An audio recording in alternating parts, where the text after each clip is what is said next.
تو نہیں ہے. کوئی بھی مان ہی نہیں رہا تھا کہ میں منافق ہوں. کوئی بھی نہیں مان رہا تھا. نبی زبان سے کہہ نہیں رہے تھے کیونکہ اللہ کہلوانا نہیں چاہتا تھا. اب خدا نے کہا کہ تھوڑا سا نا ظاہر کرو یہ کون ہے. ایک غزوہ ہے جسے کہتے ہیں غزوہ تبوک. بچے بیٹھے ہوئے ہیں ان کو سمجھانے کے لیے جس جنگ میں نبی جاتے ہوں انہیں غزوہ کہتے ہیں. یہ واحد جنگ ہے اسلام کی جس میں سارے گئے ہیں اور رسول علی کو نہیں لے کے گئے. جب رسالت مآب نے کہا بھی جنگ کے لیے جانا ہے سب گئے, سب نے تلواریں اٹھائیں, جنگ کا سامان اٹھایا, فوراً گھوڑے چھوڑے نکالے, تیار ہو گئے. جب این تیار ہو کے قافلہ جانے لگا رسول نے کہا یا علی آپ نے نہیں جانا. بندوں نے کہا یا رسول اللہ جانا جنگ پہ ہی ہے.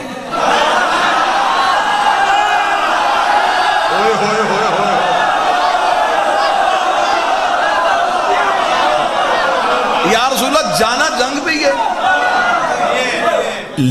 لڑنا ہی نا. رسول نے کہا ہاں لڑنا ہے. تو علی رسول کہا نہیں علی نے نہیں جانا. لڑائی علی کے بغیر, جنگ بغیر علی کے. سنی کتاب کا جملہ ہے, اتنا خوبصورت یہ جملہ ہے نا کہ یہ جملہ بتا رہا ہے کہ یہ جملہ شیعہ ہے.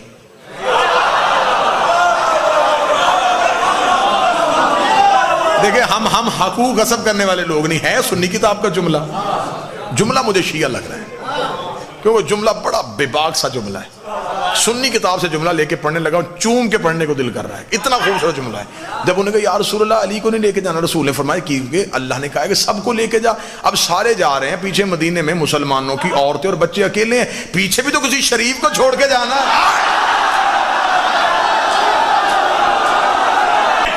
یا علی آپ رکیے, چلو بھائی. اب وہ سفر کتنا مشکل تھا میں لفظوں میں نہیں بتا سکتا.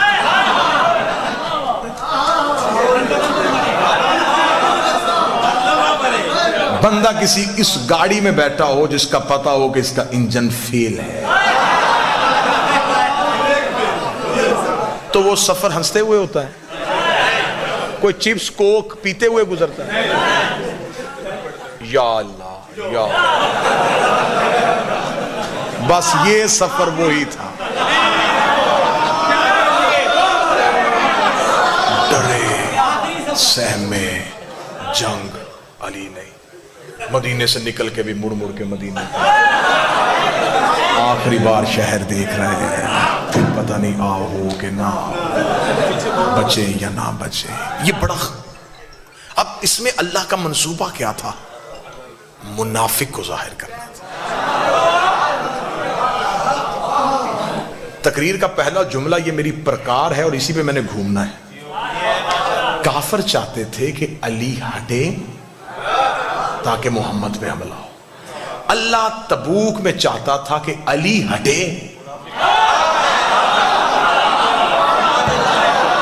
تاکہ یہ محمد پہ حملہ کریں. منافق ظاہر ہو. یہ علی کے خوف کی وجہ سے سہمے ہوئے. ذرا علی کا خوف ختم کرو. علی مدینے رہ گئے. یہ جنگ کے لیے جنگ ہونی نہیں تھی اور نہیں ہوئی. جو سامنے لشکر تھا انہوں نے لڑنے سے انکار کر دیا, وہ واپس پلٹ گئے. آدھے رستے سے رسول واپس آ گئے. جب رسول واپس آئے تو اب تسلی ہو گئے بندوں کو کہ اب بچ گئے. اب جب تسلی ہو گئی کہ اب بچ گئے تب انہوں نے کہا کہ اب یہ نہ بچے.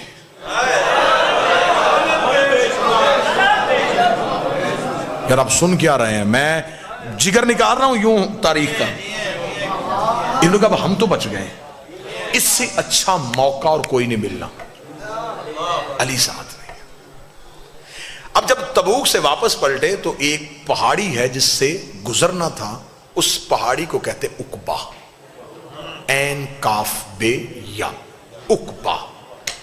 اس واقعے کو کتابوں میں واقعہ عقبہ کے نام سے یاد کیا گیا.